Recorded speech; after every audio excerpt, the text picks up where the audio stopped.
Olá, muito boa tarde. É o programa Eclésia que nesta sexta-feira centra a sua atenção nos textos bíblicos que a liturgia nos sugere para o próximo domingo. É nessa análise que contamos com o auxílio dos nossos convidados. Padre João Lourenço, professor da Faculdade de Teologia da Universidade Católica Portuguesa, e também o Padre Nélio Pita, pároco de São Tomás de Aquino, na cidade de Lisboa. Boa tarde, obrigado por estarem aqui no programa Eclésia. E temos então pela frente o 17º domingo do tempo comum, olhando um pouco em jeito de enquadramento deste domingo, deste 17º domingo do tempo comum. Padre João Lourenço, vemos aqui uma preocupação, digamos assim, de alguma forma pelo saciar da fome, o alimento, não é? Está um bocadinho a ocupar o centro deste domingo. Boa tarde aos nossos telespectadores. Nós estamos quase num domingo que já é, para muita gente, aliás, provavelmente a partir deste fim de semana, aquele núcleo forte, aquele tempo forte de férias e de algum descanso, creio bem. E este Evangelho, que contraria um bocadinho a lógica dos Evangelhos ao longo do ano, foi buscar, oferece-nos, apresenta-se hoje como uma parte do capítulo 6 do Evangelho de São João. Já não é um Evangelho de São Marcos, como temos vindo a ler, mas há aqui uma interrupção, exatamente para vir, e eu creio que o espírito da liturgia é um bocadinho este, pensar, a partir deste texto, e também da primeira leitura, que para além da questão da fome, do saciar as multidões, é apresentar-nos o tema da gratuidade e do dom. Dom e gratuidade que às vezes no tempo de férias é um pouco esquecido, que se esquecem muitas daquelas atividades que são habituais da assistência, da partilha, da presença. Pensamos ainda mais em nós nas férias. Pensar um bocadinho mais em nós e pomos a questão das férias hoje em dia. É um sacramento, não é? Para muita gente é mais do que um sacramento. É o motivo dinamizador quase do ano, não é? Começam-se umas e quando se acabam essas, ou por meio dessas, já estamos a pensar nas próximas. Portanto, este tema da gratuidade e do dom, que é característico da fé bíblica, mais do que qualquer outra, a fé bíblica tem este dinamismo exatamente na oferta, no testemunho da gratuidade de Deus. E não é uma fé, e também não é uma religião, onde coloque o centro no nosso eu, mas sim no nós e no dom de Deus para o mundo.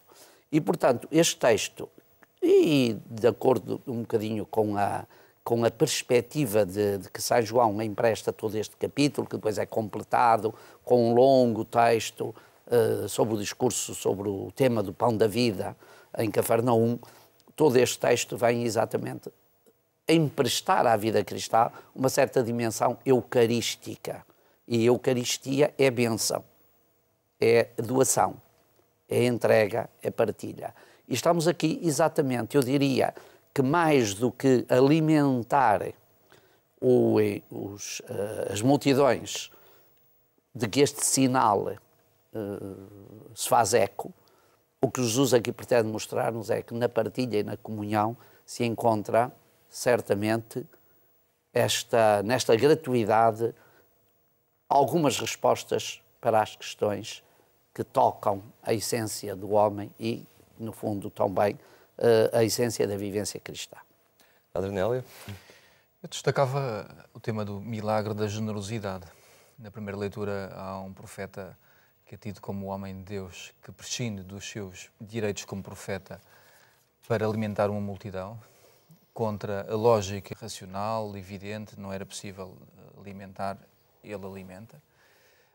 E na segunda ou na leitura do Evangelho, precisamente, uma situação semelhante também aparece o homem de Deus, o próprio Deus, Jesus, que a partir de um pouco que é dado, oferecido, disponibilizado por uma criança, um miúdito, um rapaz, Jesus alimenta uma multidão. E isso faz-me pensar, de facto, nesta lógica da generosidade. O milagre acontece quando nós damos este contributo. Não resolvemos um problema a partir de estratégias meramente humanas, mas resolvemos um problema ou damos um contributo para resolver um problema, mas a solução é sempre apresentada por Deus. Muito bem, vamos então escutar este Evangelho de João, pela voz também de Luís Miguel Sintra. Naquele tempo, Jesus partiu para o outro lado do mar da Galileia, o de Tiberíades. Seguia-o numerosa multidão por ver os milagres que ele realizava nos doentes. Jesus subiu a um monte e sentou-se aí com os seus discípulos. Estava próxima a Páscoa, a festa dos judeus. Erguendo os olhos e vendo que uma grande multidão vinha ao seu encontro, Jesus disse a Filipe: "Onde havemos de comprar pão para lhes dar de comer?" Dizia isto para o experimentar, pois ele bem sabia o que ia fazer. Respondeu-lhe Filipe: 200 denários de pão não chegam para dar um bocadinho a cada um? Disse-lhe um dos discípulos, André, irmão de Simão Pedro: "Está aqui um rapazito que tem 5 pães de cevada e 2 peixes, mas que é isso para tanta gente?" Jesus respondeu: "Mandai-os sentar." Havia muita erva naquele lugar e os homens sentaram-se em número de uns 5.000. Então Jesus tomou os pães, deu graças e distribuiu-os aos que estavam sentados, fazendo o mesmo com os peixes. E comeram quanto quiseram. Quando ficaram saciados, Jesus disse aos discípulos: "Recolhei os bocados que sobraram para que nada se perca." Recolheram-nos e encheram 12 cestos com os bocados dos 5 pães de cevada que sobraram aos que tinham comido. Quando viram o milagre que Jesus fizera, aqueles homens começaram a dizer: "Este é, na verdade, o profeta que estava para vir ao mundo." Mas Jesus, sabendo que iriam buscá-lo para o fazerem rei, retirou-se novamente sozinho para o monte.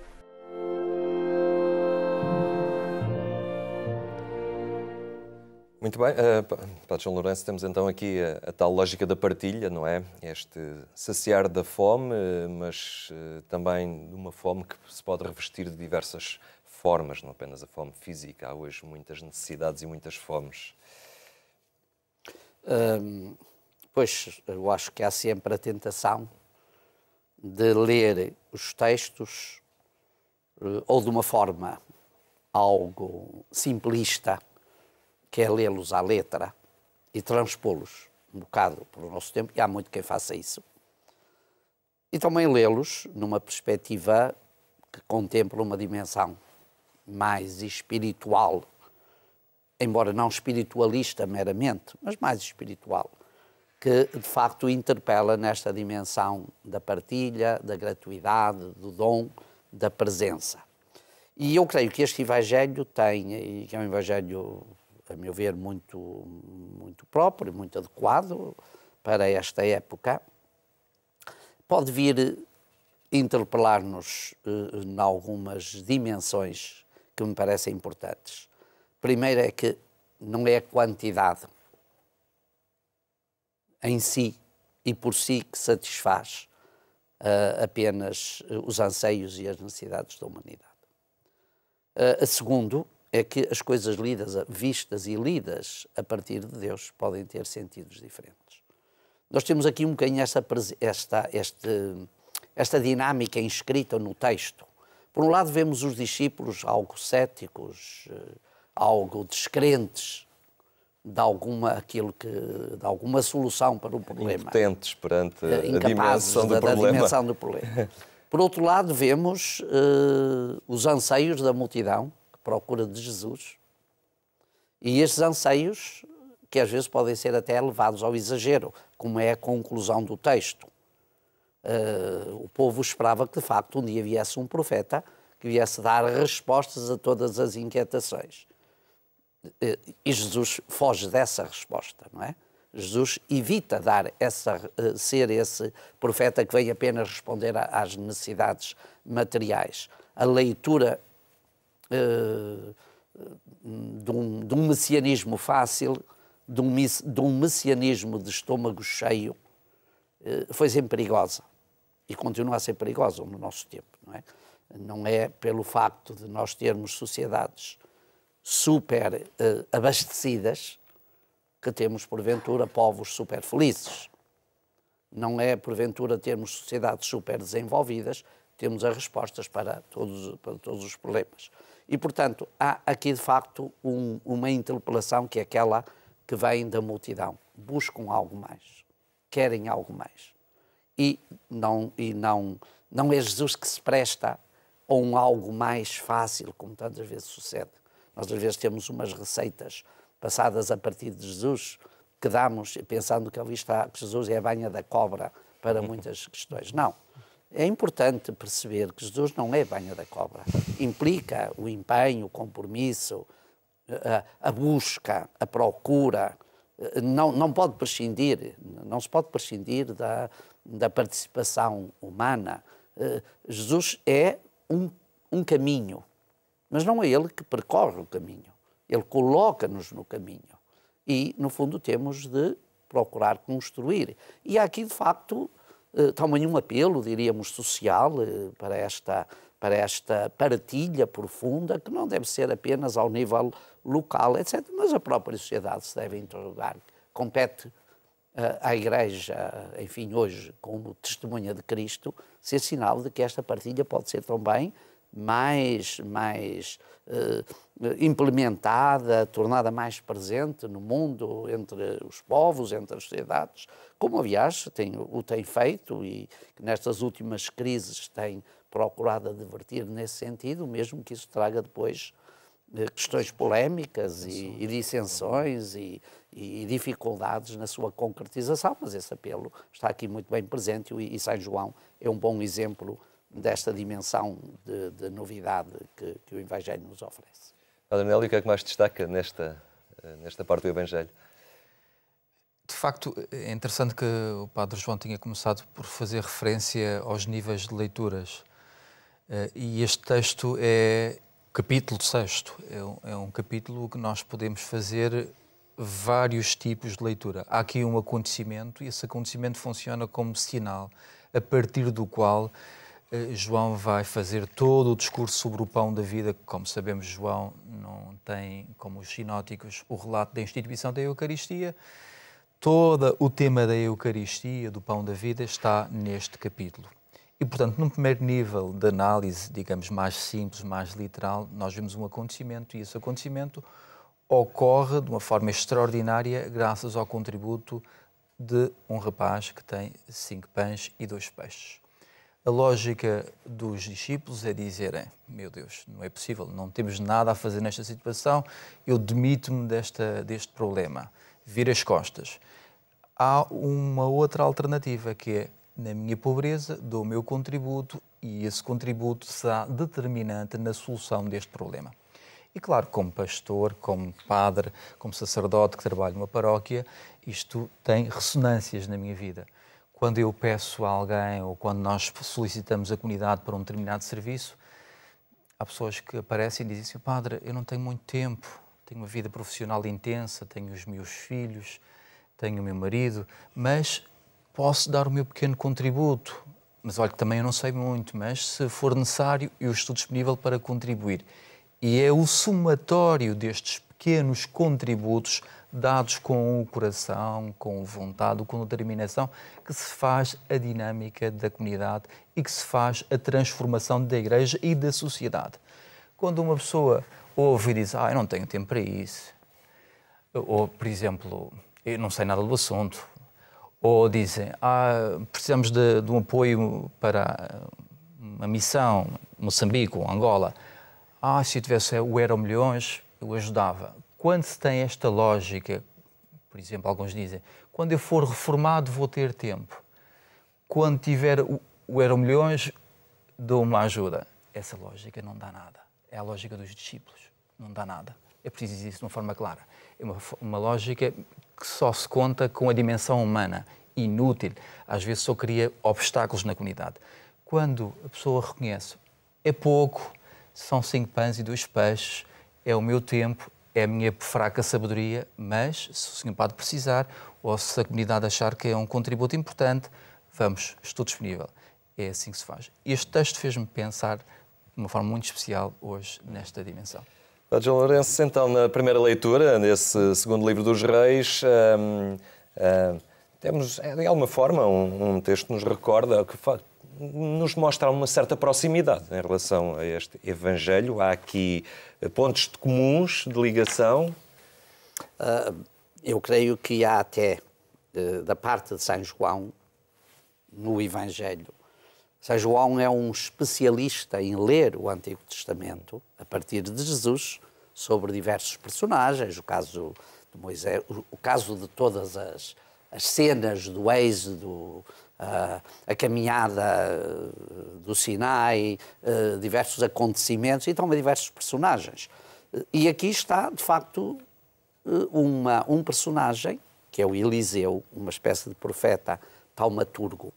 Não é bem um profeta de anúncio, é um profeta de sinais. Provavelmente até porque era capaz de ser uma pessoa abastada neste cenário. Ao contrário do seu mestre, que é Elias, que é um homem da palavra e da fidelidade, Eliseu é o homem dos sinais. E a partir daí, o São João leu Jesus, mas para mostrar a diferença. E eu acho que isso é muito importante. Jesus não quer ser o profeta taumaturgo. Jesus quer ser o profeta das interpelações, para abrir os corações à novidade do reino de Deus. Aqui, efetivamente, este texto é um bom texto de enquadramento e mostra-nos, no fundo, também aquilo que foi uma presença de fidelidade, é certo, mas uma presença interpelante a um tempo, que foi também um tempo difícil, do Antigo Testamento e das situações vividas, quer pelo mestre Elias, quer pelo discípulo Eliseu, numa altura em que a sociedade israelita estava muito propensa e muito tendencialmente orientada para formas de paganismo que vinham ali dos países vizinhos, principalmente do baalismo, derivado do Líbano, terra de alguma riqueza, e, portanto, pela mão dos governantes, estava a invadir Israel e era necessário interpelar com alguns sinais. E temos aqui, de facto, um sinal em Eliseu, creio que vai um bocadinho neste sentido. Padre Nélio, parece quase atirada a papel químico a leitura, mas realmente tem estas nuances que fazem a diferença. Não é? Já foi dito, dá o enquadramento, dá o tom para o Evangelho de hoje. Ele é o homem de Deus, o homem que prescinde daquilo que tem direito, os frutos da primícia, portanto, que eram destinados aos sacerdotes, ao profeta, prescinde desses bens para alimentar uma multidão. E isso é bonito, pensar que os homens de Deus, os homens que nós somos chamados a ser de Deus, instrumentos de Deus, fazem o mesmo.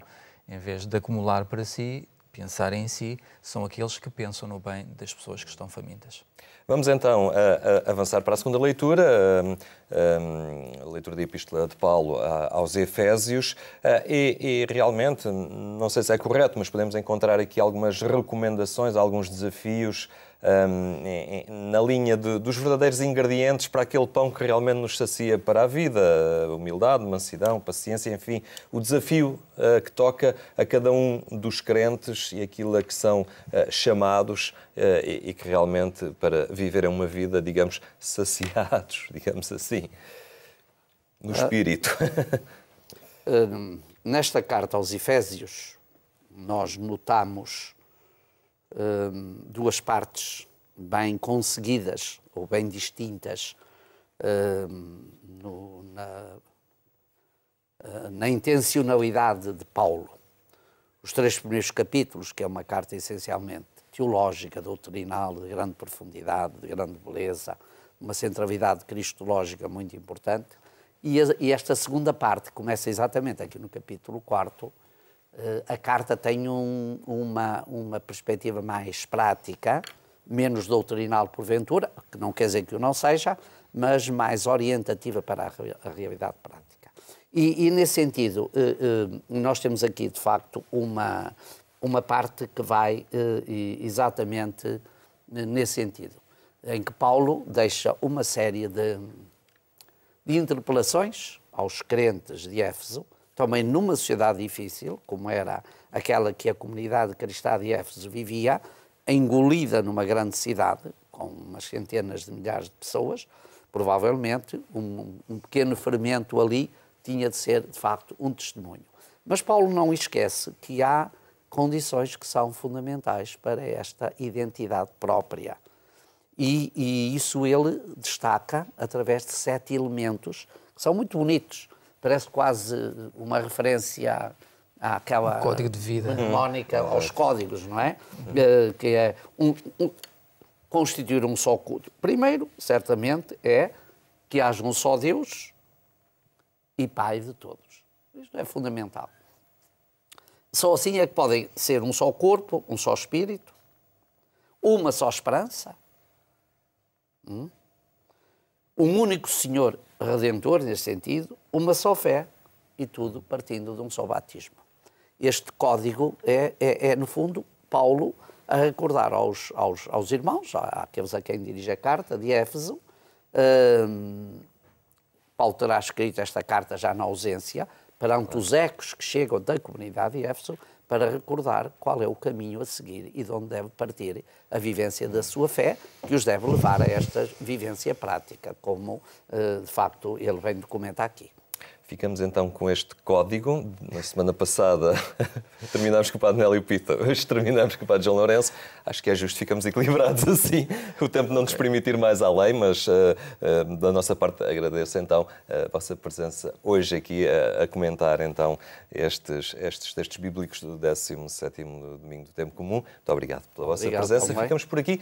Lembro apenas que mais logo pelas 22h45 na Antena 1 pode ainda acompanhar a edição rádio do programa Eclésia. Tenha então uma muito boa tarde, tenha também um ótimo fim de semana.